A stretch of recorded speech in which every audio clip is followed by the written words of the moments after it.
que hizo la Sociedad Americana del Corazón es empezar a insistir, ¿sí?, de la importancia que tiene de que todos aquellos reanimadores, ¿sí?, puedan empezar a dar reanimaciones dirigidas de manera telefónica,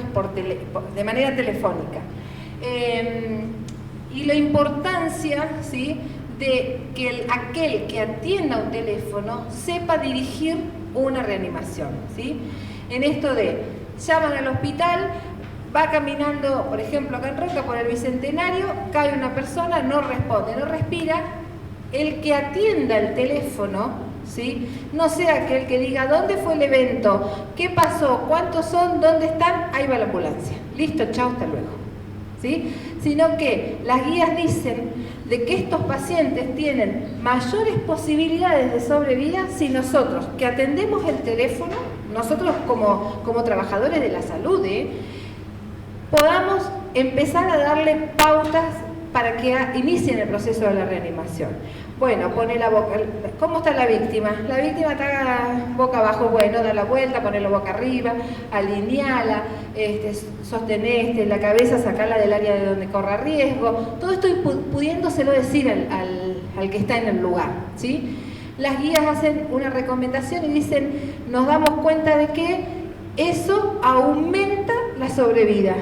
El tiempo de arribo de cualquier sistema de salud a los lugares es mayor a los 8 minutos. Está comprobado que en la asistencia en el ámbito hospitalario supera también los 5 minutos de respuesta. Entonces es muy importante esto de que todos sepamos hacer reanimación.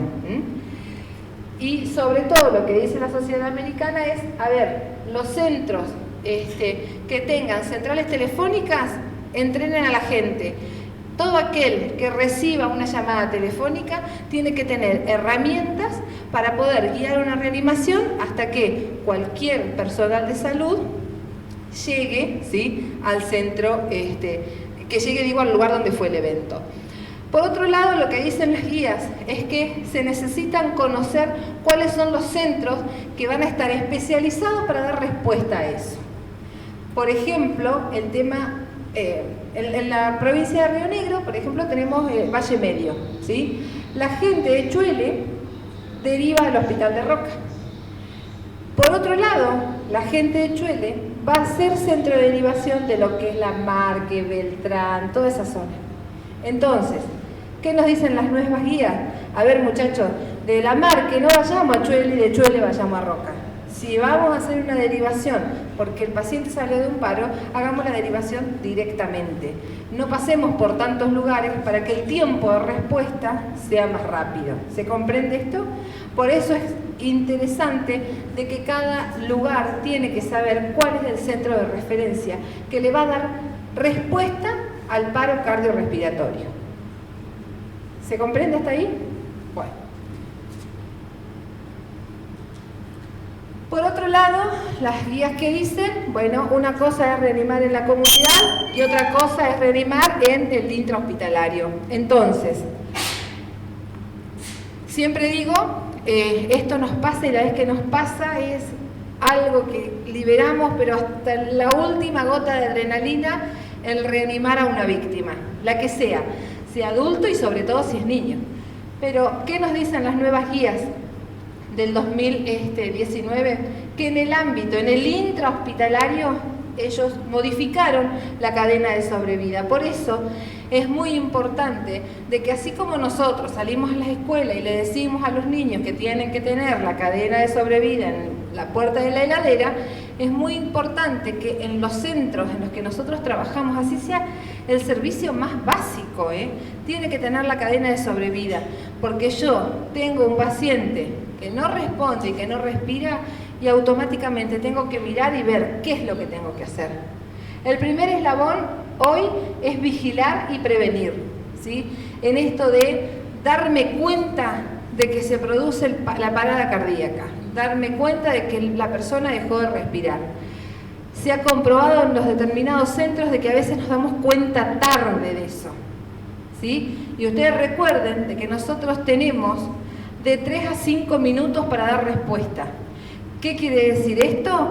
De que tenemos de 3 a 5 minutos para empezar el masaje, precisamente ¿para qué? Para garantizarle al cerebro que una pequeña cantidad de concentración de oxígeno esté llevando, ¿para qué? Para conservar las constantes vitales, ¿sí? Entonces, para poder conservar las funciones vitales, digo. Entonces, esto es muy importante. Yo sé que tengo de 3 a 5 minutos de iniciar la reanimación. Por otro lado, sé que el tiempo de respuesta siempre, por más que esté en el ámbito hospitalario, va a ser mayor a los 5 minutos. De aquí a que yo aviso, busco, traigo el carro, hago todo pasa los 5 minutos y después asegurar que pasan más de 5 minutos.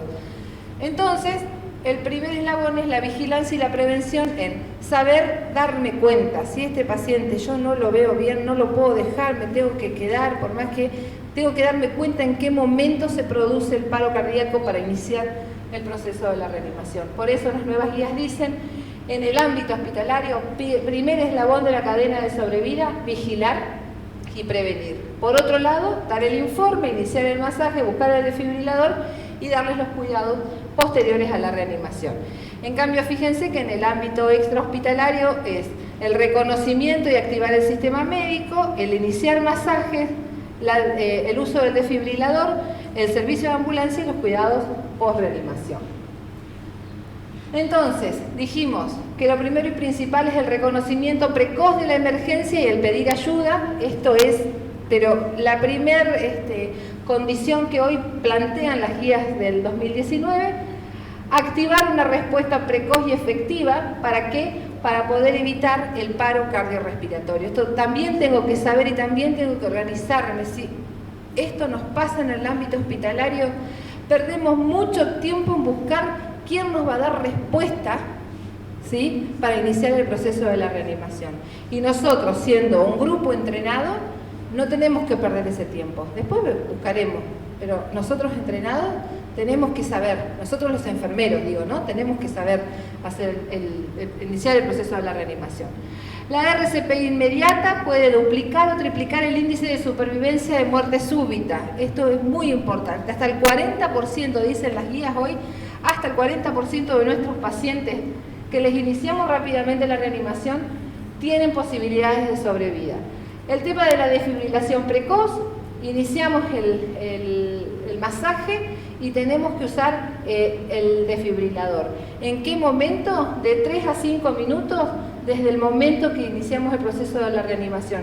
¿Y eso qué nos trae? Fíjense, entre el 49 y el 75% de supervivencia o de sobrevida del paciente. Cosa que a veces el desfibrilador nos damos cuenta después que hace 5 o 10 minutos que estamos reanimando, ¿sí? Entonces eso es muy importante tenerlo en cuenta. Mientras más tiempo demoro en traer el desfibrilador y constatar la presencia de la arritmia, la supervivencia va disminuyendo de 10 a 15%, ¿sí? Por otro lado, tengo que conocer el soporte vital avanzado. Esto es, para los que trabajamos en el ámbito hospitalario, lo que más hincapié hacen las guías, de que tenemos que entrenarnos. La guía dice entrenamiento continuo de reanimación. Y tener un conocimiento de cuáles van a ser los cuidados posparos que le vamos a dar al paciente. Eso mejora la calidad del tratamiento, ¿sí?, posteriores a la reanimación.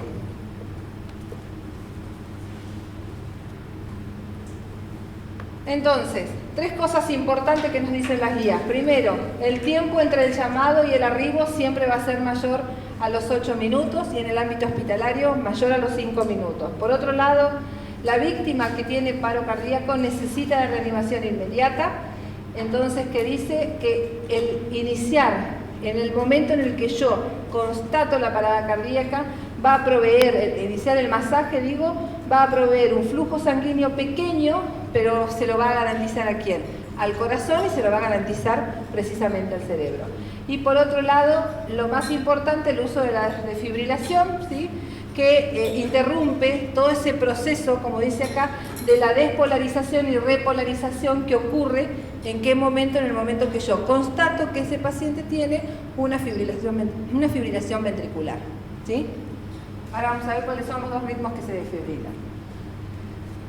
Ya en el 2015 se habían modificado las guías y la modificación hacía hincapié en que ya no era el ABC, sino que empezábamos con el CAB, que tiene que ver con la circulación, con la apertura de la vía aérea, con la ventilación y con el uso del desfibrilador.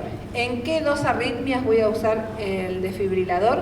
Como dice acá, en la fibrilación ventricular y en la taquicardia ventricular sin pulso, ¿sí? En esos voy a utilizar el desfibrilador. Como dice acá, toda la víctima con paro cardíaco debe recibir 4 tratamientos. Por un lado, la compresión torácica y la ventilación. Tenemos que saber manejar la vía aérea de manera invasiva, el uso de los vasoconstrictores y por otro lado el uso de drogas para el ritmo cardíaco. Cuando hablamos de la circulación, si nosotros acá hay que hacer un parate, si nosotros somos personal lego, si esto lo vamos a hacer en la avenida Roca y Tucumán, no tengo que perder pulso, paciente que no responde, no respira, hago masaje cardíaco. Si yo estoy en el ámbito hospitalario, CAB. Si yo estoy en el ámbito hospitalario, tengo que palpar pulso. No me voy a poner a buscar ni el radial ni el femoral. El único pulso que yo voy a palpar es el carotidio, ¿sí? Palpo pulso carotidio, tengo 10 segundos para hacer esto, no es que no le encuentro pulso, a ver cómo se lo busco.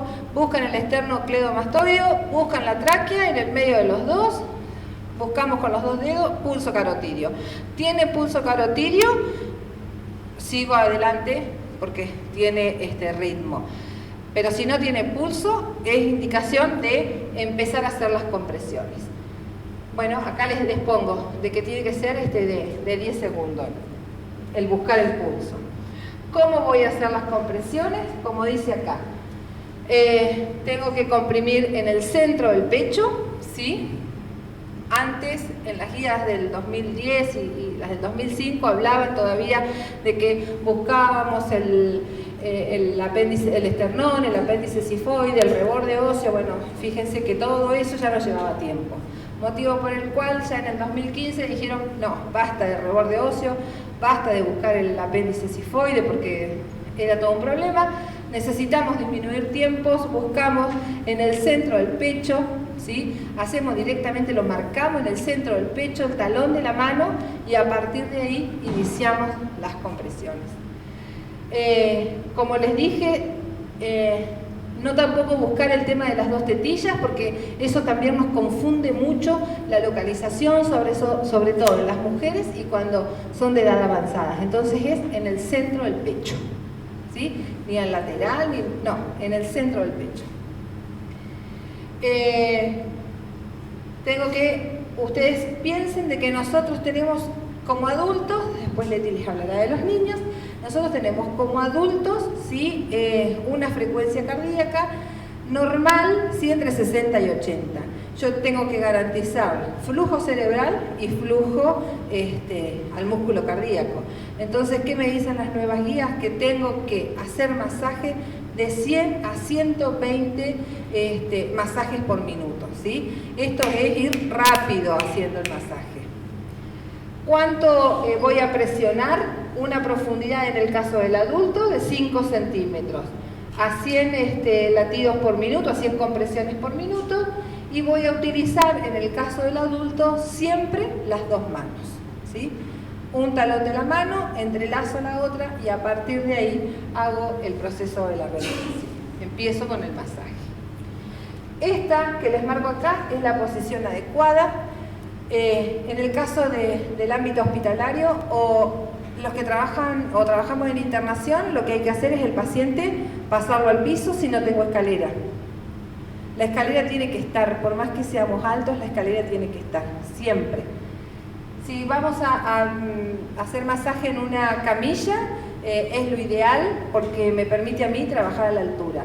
Si yo voy a hacer masaje en una cama, recuerden que lo que estoy masajeando es el colchón y no la cama. Así que retiro el colchón o al paciente lo paso a una camilla.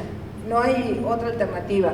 No inventen de ponerle la tabla, no inventen esas cosas, porque en definitiva van a terminar masajeando el colchón igual, ¿sí? Entonces, o va al suelo o va a la camilla el paciente.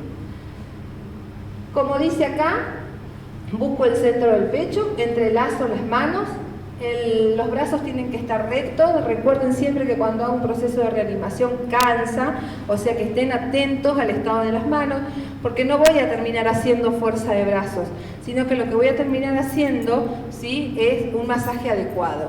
¿Cómo? Con la extensión del codo. Recuerden que la única articulación durante el masaje cardíaco que yo voy a tener es solamente la de la cadera para dejarme caer y hacer una adecuada compresión.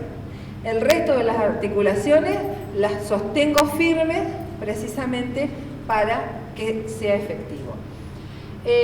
Tengo que dejar caer el peso de mi cuerpo sobre el tórax, o sea que no puedo estar así, no le puedo tener miedo al paciente, no, yo tengo que dejarme caer sobre el paciente.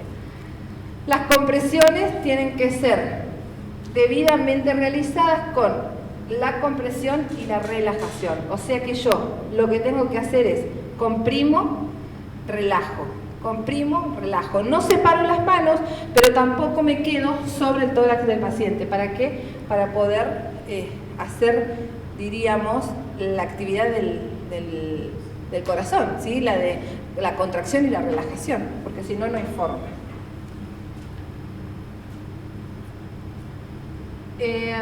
Creo que esto ya se los dije, que hay que permitir la descompresión del tórax, hay que reducir al mínimo las pausas, y esto es muy importante. Yo reconozco que el paciente deja de respirar y constato que no tiene pulso y automáticamente inicio, ¿sí?, 30 masajes cardíacos, ¿sí? A partir de ahí doy 2 respiraciones y después de los primeros 2 minutos de haber iniciado el proceso de la reanimación, yo puedo usar el DEA o el desfibrilador y constatar el pulso. Pero yo tengo que hacer, constatar la arritmia, tengo que hacer 5 ciclos, tengo que hacer 2 minutos de reanimación. ¿Se comprende eso? Porque es muy importante, no pierdan, no es que hagan 30 masajes, 2 ventilaciones y chequean el ritmo. No, hago 5 ciclos y después chequeo el ritmo. ¿Se comprende? Vamos hasta ahí. Y a partir de ahí, chequeo el ritmo y veo si requiere de la desfibrilación. Cosas que no debemos hacer es que no debemos comprimir adecuadamente, no tenemos que apoyarnos sobre el pecho de los pacientes, no tenemos que hacer interrupciones prolongadas. Por otro lado, no proporcionar una ventilación adecuada. Sí. En el caso de que no tengamos DEA y tarde mucho en llegar, ¿hasta cuánto es el tiempo del proceso? Vos haces el tiempo iniciar el masaje. Sí. Si no tenés el desfibrilador, seguís haciendo masaje hasta que vos te agotes, hasta que llegue un operador o llegue el DEA, o hasta que pasados los 30 minutos de reanimación. Eso dicen las guías. Una pregunta, en el caso de hacer una RCP, no sé, en la vía pública, sí, caminando y se encontró y alguien hizo un paro y vos contar atrás, el tema de la respiración, la parte legal, no se hace la respiración, se prioriza el masaje cardíaco solamente hasta que llegue alguien con necesario para... Sí. Yo en esto lo aboqué directamente a las actualizaciones dentro del ámbito hospitalario, pero en el ámbito, en el extra hospitalario, masaje. No pierdo tiempo ni en buscar una mascarita, ninguno de nosotros anda con una mascarita ni nada por el estilo en el bolsillo, nadie. Por otro lado, no sirve la bolsita, el pañuelo. Recuerden hoy que la tuberculosis y el HIV nos acompañan a diario, entonces... No, como les dije hoy en chiste, pero es así, no vamos a reanimar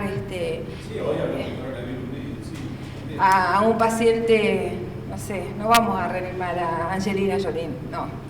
Vamos a reanimar a una persona que viene a salir del boliche a las 3 de la mañana, vomitada, que no conoce, con la cara con sangre, ¿sí? Entonces, las guías dicen, no pierdan tiempo en hacer ventilación, ¿sí? Hacen masaje cardíaco, abren la vía aérea y siguen con el masaje cardíaco de manera ininterrumpida. Eso en la vía pública, ¿sí? En el ámbito de la salud, las cosas son diferentes. Hago masaje y sí tengo que tener los dispositivos para manejar la vía aérea. Puedo operar el desfibrilador, puedo operarlo, pero tiene que estar en la institución. Que la institución no tenga es grave. Consulta porque trabajo en un CAPS y desde el hospital hasta que llegue al CAPS tarda 2 horas aproximadamente. ¿De acá de la provincia de Río Negro? Sí, algo parecido. Hay que hablar con emergencias sanitarias porque todos los centros de salud, emergencias sanitarias, les envió los DEA. Hay que hacer la notita de emergencia sanitaria, decirles que estás en Cerro Policía, que no tenés DEA y mandar un DEA.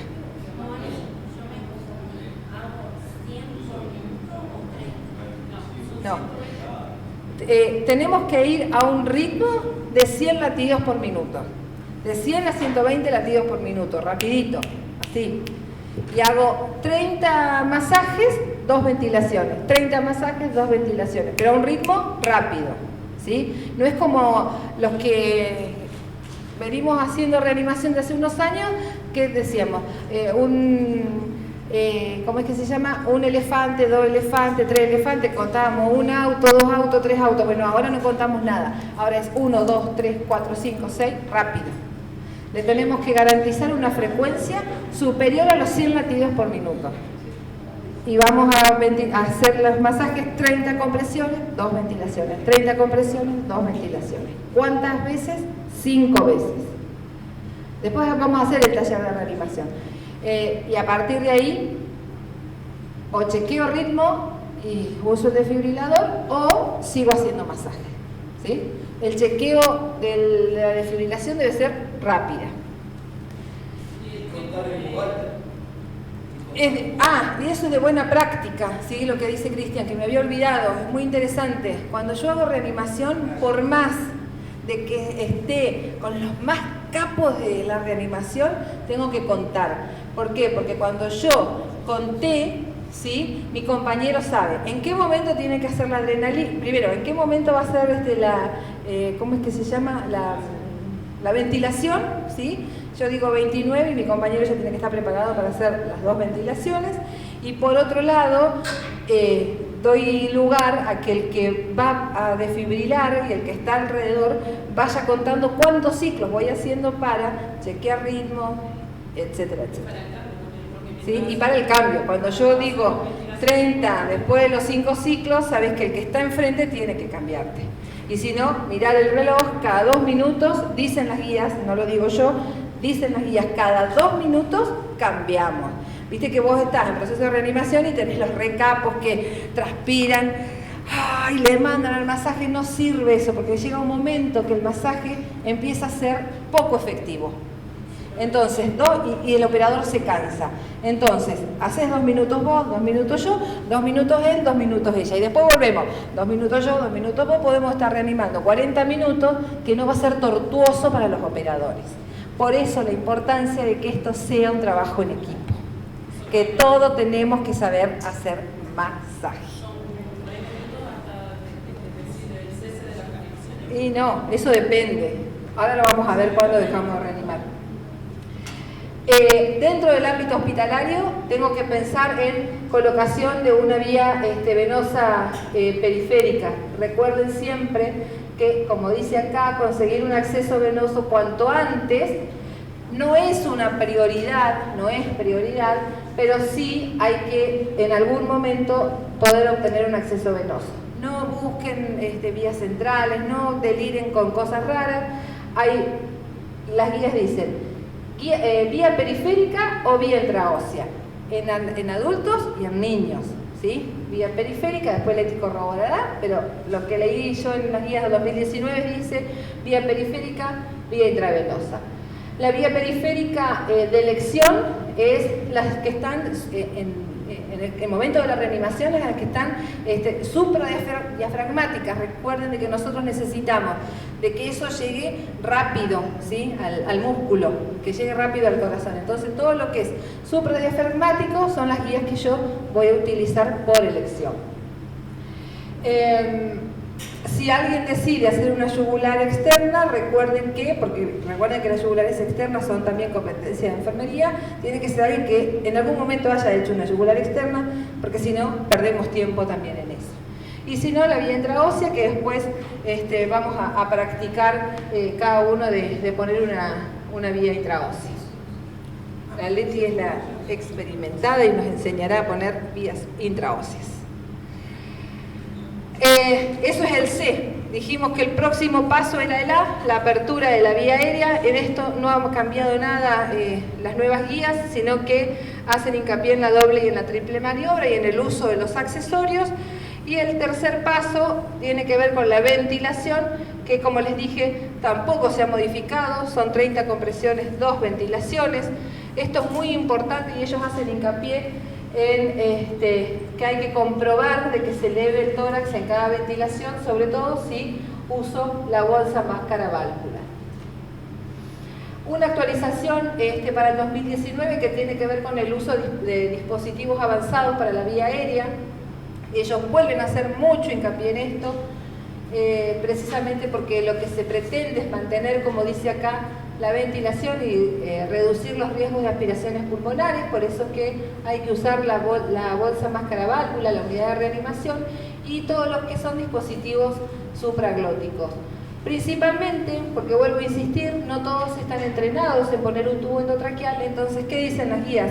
Muchachos, si ustedes no tienen personal entrenado en poner tubos endotraqueales, usen las máscaras laringia.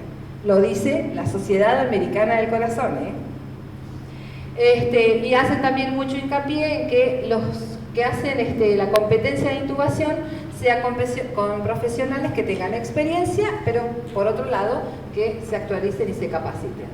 Después nosotros se los dejamos, este es el algoritmo para el manejo de la vía aérea, ya sea en el centro extrahospitalario o en el contexto hospitalario. Después yo se los paso. Durante la reanimación, recuerden siempre, como dice acá, que el flujo de los pulmones está extremadamente reducido, de modo que las ventilaciones, el momento de la ventilación y la perfusión debe ser adecuada, ¿sí? Y tengo que, como les decía hoy, cada vez que voy a ventilar, tengo que ventilar con volúmenes adecuados y la frecuencia respiratoria tiene que ser lo más próxima a lo normal.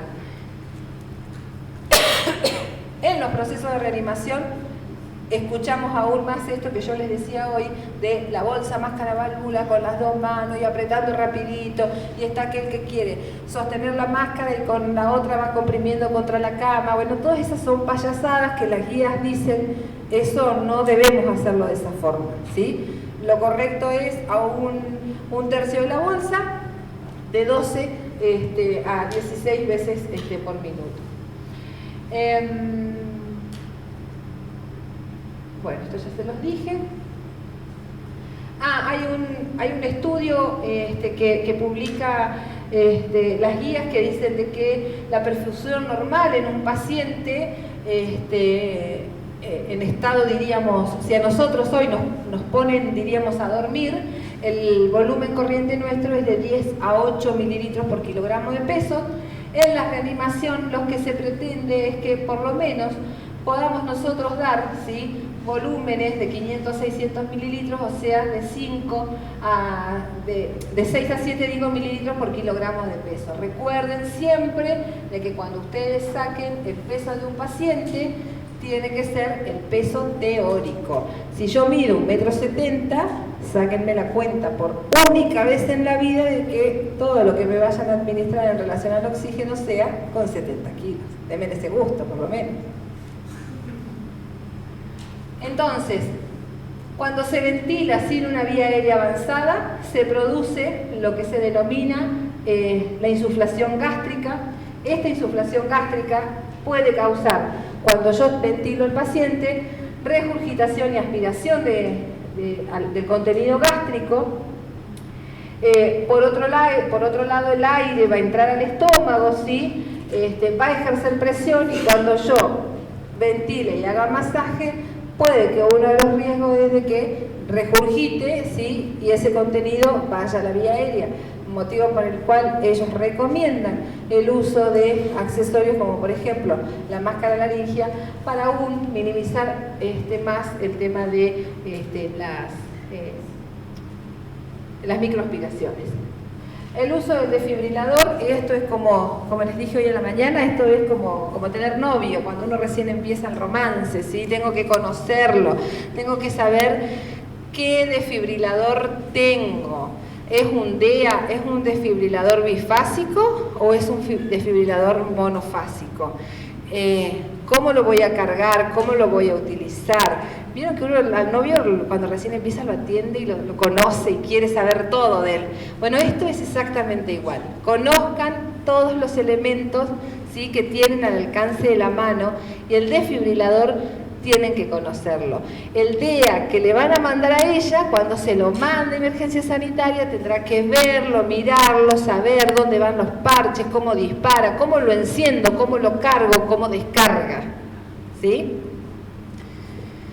Dijimos que el ritmo que se desfibrila es la fibrilación ventricular y la taquicardia ventricular sin pulso. Esos son los no traumáticos, diríamos, que requieren de desfibrilación.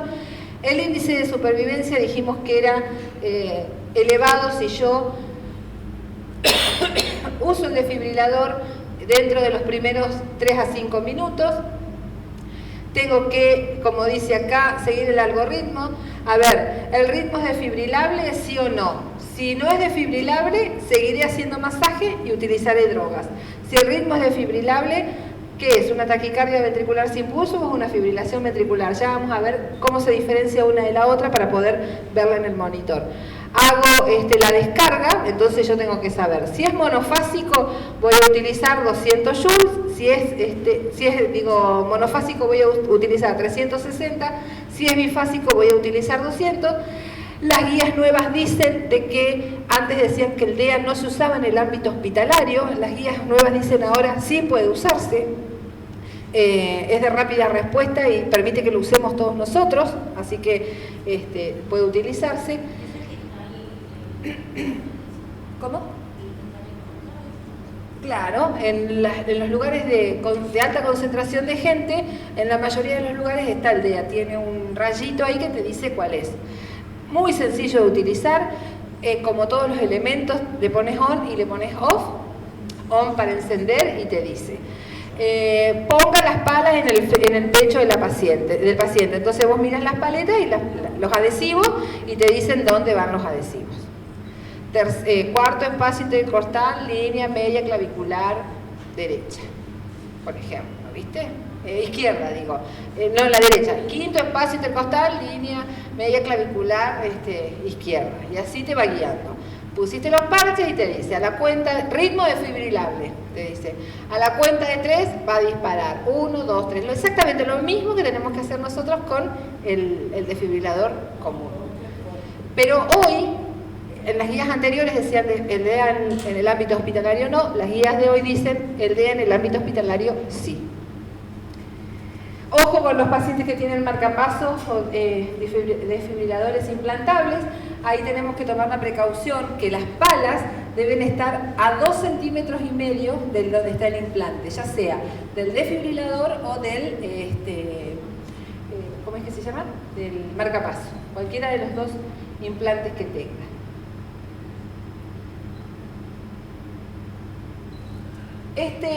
La taquicardia, fíjense, la fibrilación ventricular tiene 3 características que son claves. Una tiene que ver con que si ustedes miran, después vamos a ver electro, pero esto para que sepan hoy en la parada cardíaca, fíjense que un electro normal que tiene la onda P, tiene el complejo QRS y la onda T. Acá no tengo nada de eso. No hay QRS, fíjense que no hay onda P, y ninguna onda puede ser identificable, todas son irregulares. Genera en el corazón un ritmo caótico y el paciente posterior a esto, o el paciente es considerado un paciente en paro cardiorrespiratorio. Es la fibrilación ventricular que nosotros debemos desfibrilar. La taquicardia ventricular es diferente, fíjense que es un ritmo rápido, es un ritmo regular, la anterior era completamente irregular. La taquicardia ventricular es regular. Pueden identificar el QRS como complejo ancho, tampoco en esta, al igual que la otra, tiene onda P, pero esta taquicardia ventricular puede ser con pulso o sin pulso, ¿sí? Esa es la gran diferencia. Y después tenemos la actividad eléctrica sin pulso, que esta es la que me diagnostica la parada cardíaca. La actividad eléctrica sin pulso habitualmente tiene que ver con que hay causas que la llevan a esta actividad, y ya vamos a ver cuáles son las causas. En esta hay que administrar siempre líquido, como dice acá. El tratamiento de la actividad eléctrica sin pulso tiene un tratamiento específico, que ya lo vamos a ver. Se hace reanimación, se hace masaje, pero nunca se desfibrila. Y la vedette es la sistolia, que en esta chequeamos pulso y confirmamos que no tiene ritmo, ¿sí? Tenemos que volver a buscar, como en la anterior, las causas del por qué los lleva precisamente a la sistolia. ¿Cuáles son las causas? Las guías de reanimación elaboraron una mnemotecnia que dice las 5 H's y las 5 T. ¿Cuáles son las 5 H's? Precisamente la hipoxia, la hipovolemia, los hidrogeniones, quiere decir las alteraciones del medio interno que tiene el paciente, las hipo o hipernatremias, ¿sí? Y las hiperpotasemias. Cada una de ellas tiene su tratamiento. Vieron que yo les puse en la diapo anterior, hay que abordar el tratamiento de la causa que los lleva a la sistolia o precisamente a la actividad eléctrica sin pulso.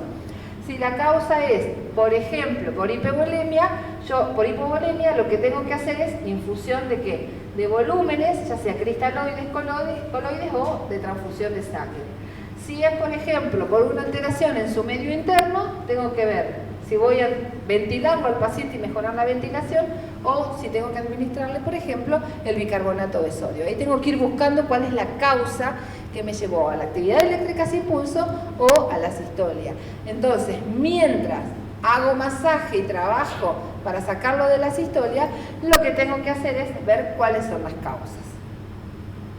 En el caso de la 5T tiene que ver con el neumotórax a tensión, el taponamiento cardíaco, el uso de los tóxicos, ya sea drogas o en el caso de las intoxicaciones por accidente, el uso, las trombosis pulmonares o las trombosis coronarias.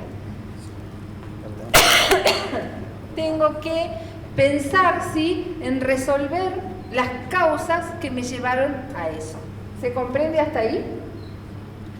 Por ejemplo, el neumotórax a tensión, ¿cómo lo voy a tratar? Con la descompresión con una aguja, y en el caso del taponamiento cardíaco vamos a hacer lo que se denomina una pericardiocentesis. Después les dejamos la información y se la subimos al campus para que vean. Yo se las mostré ahora para que nosotros, si bien esto posiblemente no hagamos la paracentesis, pero sí tener los elementos, ¿sí? Para poder descomprimir. Las guías siguen insistiendo que tenemos las drogas para utilizar, que tienen que ver con la adrenalina como vasopresores, y en las guías anteriores, en las de 2015, se planteaba esto de el uso de la vasopresina. La vasopresina, a diferencia de la adrenalina, nosotros en la zona no la tenemos y además tiene un costo elevadísimo. Se usa como única dosis para el proceso de la reanimación. Lo que sí tenemos, y las guías hacen mucho hincapié en el uso de la adrenalina. Recuerden que la adrenalina es una catecolamina, por eso lo que va a hacer en todo el proceso de la reanimación es, como dice acá, aumenta la frecuencia cardíaca y aumenta la presión arterial. ¿Cuánto voy a usar? Una ampolla de adrenalina, ya termino. Una ampolla de adrenalina es 1 miligramo, ¿sí? Entonces, ¿qué dicen las guías? 1 miligramo de adrenalina cada 3 a 5 minutos. Esto lo pauto en el momento que voy a hacer la primera dosis de adrenalina. Llega el paciente en paro, pregunto, yo me encargo de drogas, ¿cada cuánto la adrenalina? Y alguien va a decir, ¿cada 3 o cada 5? No se puede ir preguntando en el trayecto de la reanimación, ¿sí? Si yo me encargo de la adrenalina, cada 3 minutos, no la descarto, la dejo ahí, entonces después cuando termine la reanimación cuento cuántas dosis, por ejemplo, de adrenalina utilicé. La adrenalina nunca la voy a utilizar ni en la taquicardia ventricular sin pulso ni en la fibrilación ventricular. Dicen estas nuevas guías de que se puede utilizar una dosis de adrenalina posterior a la segunda descarga que yo haga, o sea que después del segundo ciclo de reanimación puedo llegar a utilizar una dosis de adrenalina, pero después de la segunda descarga. La adrenalina, a diferencia de otros fármacos, lo que tiene es que no tiene una dosis máxima. Entonces, la adrenalina dijimos que como la vamos a usar como una catecolamina para la asistolia o la actividad eléctrica sin pulso, pero vamos a utilizar también drogas antiarrítmicas que tienen que ver con la amiodarona, que es la droga de elección, y la lidocaína, que vuelve nuevamente a estudiarse, está en controversia todavía, no tiene un beneficio como sí tiene la amiodarona. La amiodarona la usamos en la taquicardia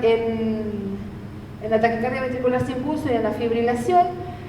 Recuerden que la primera dosis es un bolo de 300 miligramos, cada ampolla de amiodarona trae 150 miligramos, vamos a usar 2 ampollas de amiodarona, disculpen, y la vamos a cargar en una jeringa de 20 o de 50, ¿sí? Porque podemos diluirla de 20 a 30 mililitros.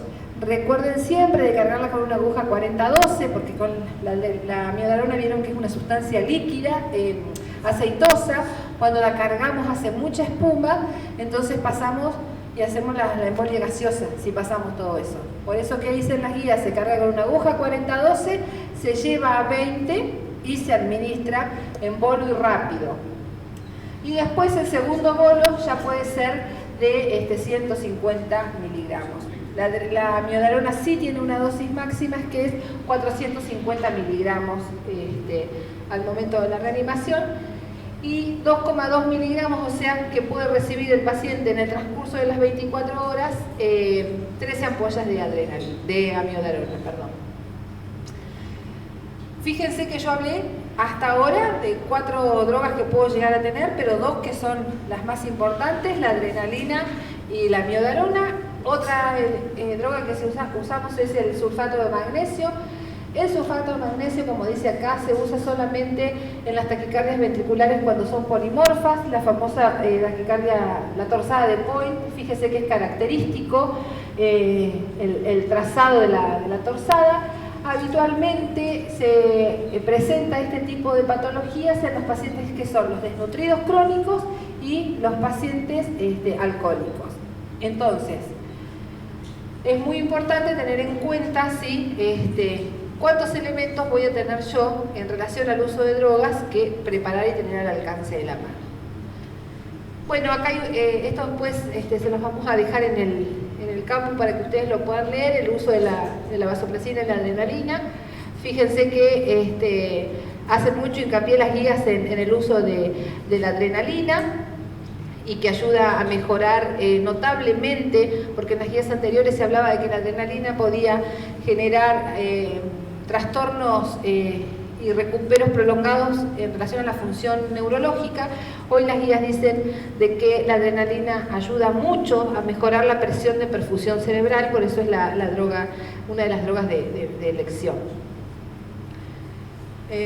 Si se defibrila, si el paciente tiene una taquicardia ventricular, esto que ya les dije, y se va a defibrilar, después de la segunda descarga puedo usar una dosis de adrenalina. Algo de lo que hablan las nuevas guías de reanimación y que tienen que ver con la reanimación con ECMO. Nosotros estamos muy lejos de eso, pero debemos saberlo, en qué consiste. Tiene que ver con colocar un catéter y trabajar con circulación extracorpórea, ¿sí? Y dice que da muchos beneficios en la reanimación. Tengo que nombrárselos porque es algo nuevo en las guías de reanimación. ¿Cuáles son los criterios de no reanimación? Los signos de muerte inminente, el paciente que estaba en cuidados paliativos y estábamos esperando que se muriera, cuando no sea posible esperar ningún tipo de respuesta fisiológica del paciente, si hay retorno de la circulación espontánea, si no hay retorno, mejor dicho, durante los 30 a más minutos de reanimación, considerar más tiempo siempre que tengan pacientes que fueron sometidos a drogas y que están en hipotermia. Y por otro lado, la decisión de no reanimar más, recuerden siempre que es una decisión conjunta del equipo. ¿Por qué? Porque después se generan estas cosas de hagamos 5 minutos más, 5 minutos menos, después de esto de yo lo hubiera reanimado 5 minutos más, no sé para qué hicimos reanimaciones tan prolongadas. Bueno, esto es un consenso en el equipo. Si alguien está llevando adelante la reanimación y dice, terminamos la reanimación, todos tenemos que estar convencidos de que es así. Y todos debemos decir, sí, terminemos.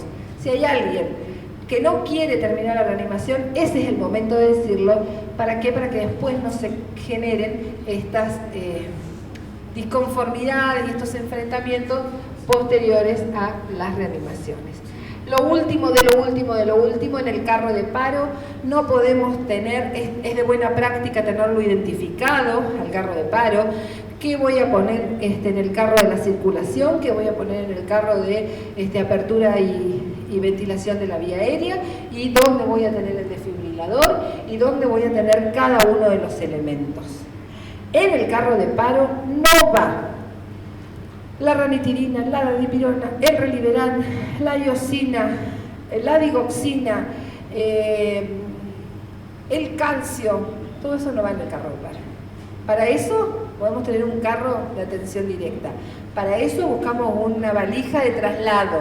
El carro de paro tiene que tener adrenalina, amiodarona, la lidocaína, por si alguien se las indica, y se va terminando lo que tengo que tener. Esto se los digo porque para que cuando vuelvan a los servicios se fijen qué tienen ustedes en los carros de paro.